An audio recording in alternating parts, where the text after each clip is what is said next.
Hey guys, welcome to जनपांग education hub. आज है 29 जनवरी 2021। 29 जनवरी 2021 को करंट अफेयर्स के जितने भी इंपॉर्टेंट क्वेश्चन बन सकते हैं सारे इस वीडियो में डिस्कस करेंगे। हर क्वेश्चन से रिलेटेड मैं आपको कुछ फैक्ट भी बताऊंगा, तो आप इस पूरे वीडियो को ध्यान से देखें। तो स्टार्ट करते हैं। आज का पहला क्वेश्चन है, डीआरडीओ ने आकाश एनजी मिसाइल का पहला परीक्षण फायरिंग सफलतापूर्वक किया। मिसाइल का प्रकार क्या है? इसका जो राइट आंसर है वह सतह से हवा, surface to air. Option C जो होता है हमारा राइट आंसर होगा।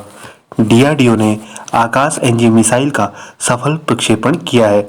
आकाश एनजी एक नई पीढ़ी का सरफेस टू एयर मिसाइल है। तब बात डीआरडीओ की आई है। डीआरडीओ का पूरा नाम क्या है? डीआरडीओ का पूरा नाम defence research and development organisation है। इसकी स्थापना 1958 में हुई थी। इसका हेडक्वार्टर न्यू दिल्ली में है। न्यू दिल्ली। इसके फाउंडर कौन है? इसके फाउंडर अविनाश चंद्र है। अविनाश चंद्र। अविनाश चंद्र डीआरडीओ के फाउंडर हैं। ये है अविनाश चंद्र। इसके सीईओ कौन है डीआरडीओ के? डीआरडीओ के जो सीईओ है उनका नाम सतीश रेड्डी है। ये है सतीश रेड्डी डीआरडीओ के सीईओ। अगले क्वेश्चन की ओर चलते हैं। लोक मामलों की श्रेणी में पद्म विभूषण 2021 से किसे सम्मानित किया गया है? इसका जो राइट आंसर है वह है शिंजो अबे। ऑप्शन ए जो होता है हमारा राइट आंसर होगा। ये है शिंजो अबे। जापान के पूर्व प्रधानमंत्री शिंजो अबे को सार्वजनिक मामलों की श्रेणी में पद्म विभूषण 2021 से सम्मानित किया गया है। पद्म विभूषण भारत सरकार द्वारा दिया जाने वाला दूसरा सर्वोच्च नागरिक सम्मान है। मैंने कल की वीडियो में आपको चारों पुरस्कारों के बारे में बहुत बेहतरीन तरीके से बताया। अगर आपने वो वीडियो नहीं देखी है तो पहले आप वो वीडियो देख लें ताकि आपको सभी पुरस्कारों के बारे में अच्छे से जानकारी हो सके। पुरस्कारों की श्रेणी में सबसे पहला जो नागरिक पुरस्कार होता है उसका नाम है भारत रत्न। भारत रत्न पुरस्कार ये पहला नागरिक पुरस्कार है। और दूसरा नागरिक जो पुरस्कार होता है वह पद्म विभूषण। पद्म विभूषण पुरस्कार दूसरा नागरिक पुरस्कार होता है। और तीसरा नागरिक पुरस्कार होता है पद्म भूषण पुरस्कार। पद्म भूषण पुरस्कार। और जो चौथा होता है वह है पद्मश्री। पद्मश्री पुरस्कार ये चौथे नंबर का होता है। पहले नंबर में भारत रत्न, दूसरे में पद्म विभूषण, तीसरे में पद्म भूषण, चौथे में पद्मश्री पुरस्कार होता है। अब बात करते हैं जापान की। जापान की कैपिटल क्या है? जापान की कैपिटल टोक्यो है। जापान की मुद्रा क्या है? जापान की मुद्रा जापानी येन है। येन, जापानी येन। और जापान के प्रधानमंत्री कौन है? योशिहाइड सुगा। योशिहाइड सुगा जापान के प्रधानमंत्री है। ये है योशिहाइड सुगा। टोक्यो के गवर्नर कौन है? टोक्यो के गवर्नर योरिको कोइके है। योरिको कोइके। ये है योरिको कोइके टोक्यो के गवर्नर। अगले क्वेश्चन की ओर चलते हैं।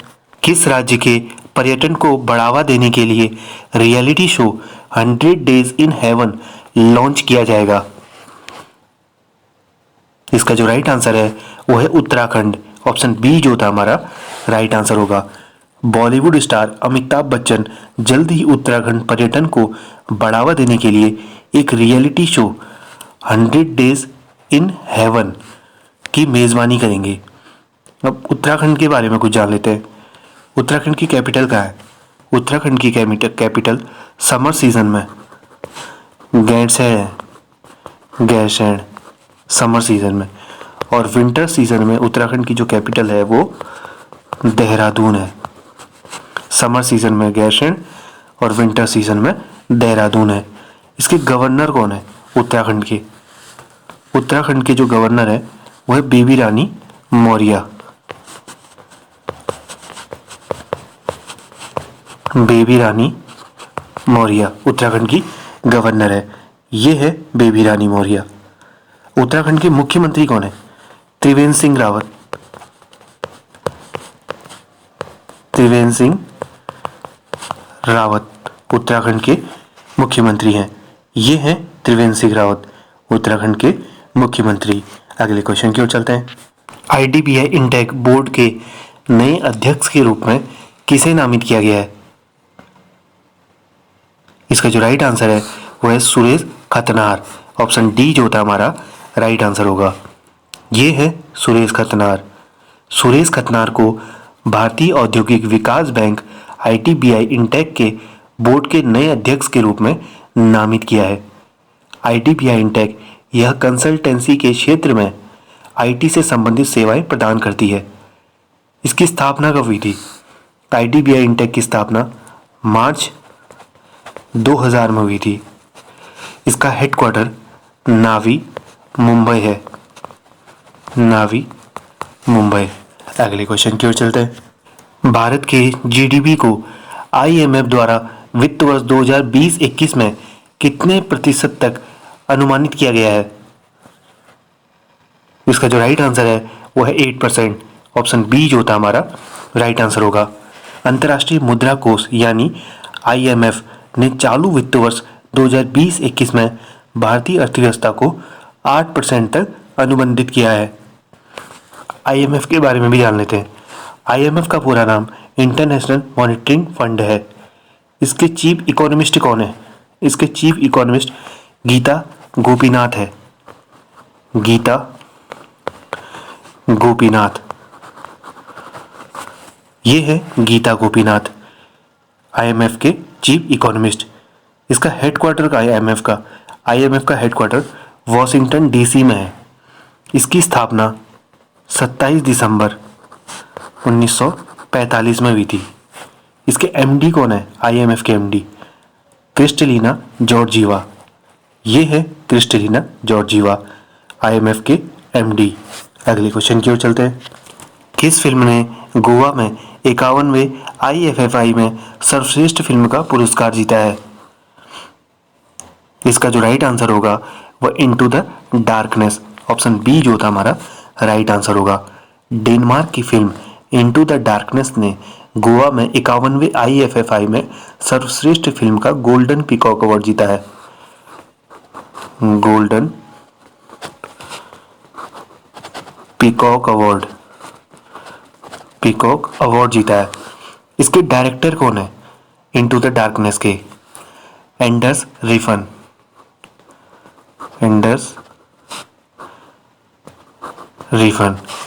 ये हैं Anders Ripon into the darkness के डायरेक्टर। अब गोवा की बात आई है तो गोवा के बारे में भी कुछ जान लेते हैं।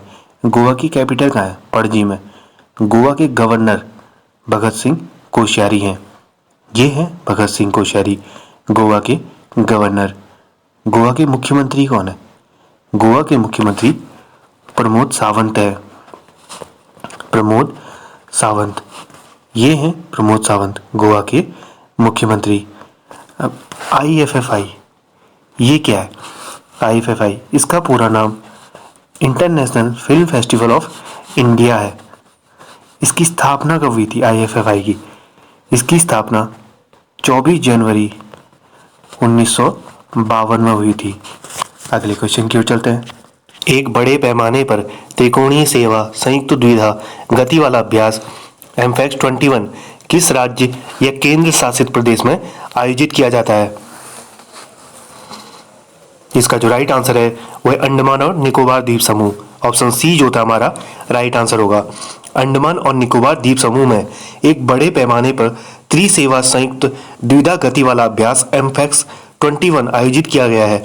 इसमें नौसेना के जहाजों, सेना के उभयचर सैनिकों और वायुसेना के एयरक्राफ्ट ने भाग लिया। अंडमान निकोबार के लेफ्टिनेंट गवर्नर कौन है? Admiral DK Joshi. Admiral DK Joshi lieutenant governor है। ये है एडमिरल DK जोशी अंडमान निकोबार के लेफ्टिनेंट गवर्नर। चीफ सेक्रेटरी कौन है अंडमान निकोबार के? श्री चेतन बी संघी। चेतन बी संघी ये हैं श्री चेतन बी संघी, चीफ सेक्रेटरी अंडमान निकोबार के। अगले क्वेश्चन की ओर चलते हैं। FICCI ने FY21 में भारत के GDP को कितने प्रतिशत पर अनुमानित किया है? इसका जो राइट आंसर होगा वो है 8%। ऑप्शन बी जो होता हमारा राइट आंसर होगा। FICCI के नवीनतम आर्थिक आउटलुक सर्वेक्षण के अनुसार 2020-21 में भारत के सकल घरेलू उत्पाद में 8% की वृद्धि होने की संभावना है। FICCI, इसके बारे में कुछ जान लेते हैं। FICCI का पूरा नाम federation of India chambers of commerce and industry है। इसकी स्थापना 1927 में हुई थी। इसका हेडक्वार्टर न्यू दिल्ली में, न्यू दिल्ली। इसके सेक्रेटरी जनरल कौन है FICCI के? दिलीप चिनॉय। दिलीप चिनॉय, ये हैं दिलीप चिनॉय, FICCI के सेक्रेटरी जनरल। अगले क्वेश्चन की ओर चलते हैं। 5G नेटवर्क के संचालन का प्रदर्शन करने वाली भारत की पहली दूरसंचार कंपनी कौन सी बन गई है? इसका जो राइट आंसर होगा वो है एयरटेल। ऑप्शन बी जो होता है हमारा राइट आंसर होगा। भारतीय एयरटेल ने घोषणा की है कि वह हैदराबाद शहर में एक वाणिज्यिक नेटवर्क पर 5वीं पीढ़ी यानी कि 5G सेवा को सफलतापूर्वक प्रदर्शित करने वाला देश का पहला दूरसंचार ऑपरेटर बन गया है। एयरटेल की बात करते हैं। भारतीय एयरटेल के CEO कौन है? CEO गोपाल वित्तल। गोपाल वित्तल, ये है गोपाल वित्तल, भारतीय एयरटेल के CEO। इसके फाउंडर कौन है? सुनील भारती मित्तल। सुनील भारती मित्तल, ये है सुनील भारती मित्तल, भारतीय एयरटेल के फाउंडर। इसकी स्थापना कब हुई थी? भारतीय एयरटेल की स्थापना 7 जुलाई 1955 में हुई थी। अगले क्वेश्चन की ओर चलते हैं। कैलेंडर वर्ष 2021 में संयुक्त राष्ट्र के आर्थिक और सामाजिक मामलों के विभाग के अनुसार भारत की अनुमानित GDP क्या है? इसका जो राइट आंसर है वो है 7.3%। ऑप्शन डी जो था हमारा राइट आंसर होगा। संयुक्त राष्ट्र द्वारा कैलेंडर 2021 में भारत की आर्थिक वृद्धि 7.3% रहने का अनुमान है। अब बात संयुक्त राष्ट्र की आई है, यानी कि यूनाइटेड नेशन। इसकी स्थापना 24 अक्टूबर 1945 में हुई थी। इसका हेडक्वार्टर न्यूयॉर्क में है, न्यूयॉर्क। इसके सेक्रेटरी जनरल कौन है संयुक्त राष्ट्र के? Antonio Guterres. एंटोनियो गुटेरस, ये है एंटोनियो गुटेरस, यूनाइटेड नेशन के सेक्रेटरी जनरल। अगले क्वेश्चन की ओर चलते हैं। शगुन किस भारतीय राज्य या केंद्र शासित प्रदेश की एक प्रमुख योजना है? इसका जो राइट आंसर होगा वो है पंजाब। ऑप्शन डी जो होता है हमारा राइट आंसर होगा। पंजाब शगुन नाम की एक योजना लागू कर रहा है, जिसके तहत कम आय वाले परिवार की बेटी की शादी के लिए वित्तीय सहायता प्रदान की जाती है। यह सहायता शादी से पहले देने का फैसला किया है। इसके लिए लड़की के विवाह से 30 दिन पहले आवेदन देना पड़ेगा। इस स्कीम के तहत विवाह के समय वित्तीय सहायता के रूप में 15,000 रुपए दिए जाते हैं। अब बात पंजाब की आई है। पंजाब के बारे में कुछ जान लेते हैं। पंजाब की कैपिटल कहाँ है? चंडीगढ़। इसके गवर्नर कौन है? VP Badnore, VP Singh Badnore, VP Singh Badnore, ये है वीपी सिंह बदनौर, पंजाब के गवर्नर। पंजाब के सीएम कौन है? पंजाब के सीएम अमरिंदर सिंह है, कैप्टन अमरिंदर सिंह, अमरिंदर सिंह। ये हैं मुख्यमंत्री पंजाब के अमरिंदर सिंह। अगले क्वेश्चन की ओर चलते हैं। WHO ने कोवैक्स गठबंधन के तहत कोविड टीके वितरित करने के लिए किस कंपनी के साथ सहयोग किया है? इसका जो राइट आंसर होगा वह है फाइजर। ऑप्शन ए जो होता है हमारा राइट आंसर होगा। WHO ने कोवैक्स गठबंधन के तहत कोविड टीकों को वितरित करने के लिए फाइजर कंपनी के साथ सहयोग किया है। अब फाइजर क्या है? फाइजर एक फार्मास्यूटिकल कंपनी है। इसके CEO कौन है फाइजर के? एल्बर्ट बुर्ला, एल्बर्ट बुर्ला, ये हैं एल्बर्ट बुर्ला, फाइजर के सीईओ। इसकी स्थापना कब हुई थी? फाइजर की इसकी स्थापना 1849 में हुई थी। इसका हेडक्वार्टर न्यूयॉर्क में है। न्यूयॉर्क में इसका हेडक्वार्टर है। अब बात करते हैं WHO की। WHO का पूरा नाम क्या है? WHO का पूरा नाम वर्ल्ड हेल्थ ऑर्गेनाइजेशन है। इसकी हेडक्वार्टर कहाँ है? इसका हेडक्वार्टर जेनेवा में है। जेनेवा। इसकी स्थापना 7 अप्रैल 1948 में हुई थी। इसके डायरेक्टर जनरल कौन है WHO के? Tedros Adhanom.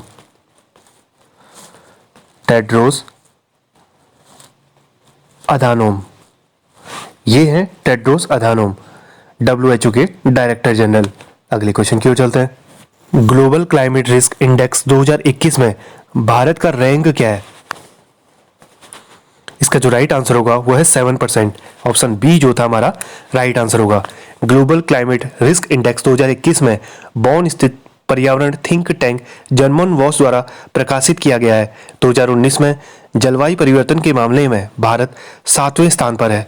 अगले क्वेश्चन की ओर चलते हैं। किस राज्य ने एक पौधा सुपोषित बेटी के नाम नामक योजना शुरू की है? इसका जो राइट आंसर है वो है राजस्थान। ऑप्शन सी जो था हमारा राइट आंसर होगा। राजस्थान में गर्भवती महिलाओं और बच्चों के पोषण के महत्व के बारे में लोगों को जागरूक करने के लिए नई योजना एक पौधा सुपोषित बेटी के नाम शुरू की गई है। अब बात राजस्थान की आई है, इसके बारे में कुछ जान लेते हैं। राजस्थान की कैपिटल कहाँ है? जयपुर। राजस्थान के गवर्नर कौन है? राजस्थान के गवर्नर कलराज मिश्र है। कलराज मिश्र, ये हैं कलराज मिश्र राजस्थान के गवर्नर। राजस्थान के मुख्यमंत्री कौन है? अशोक गहलोत।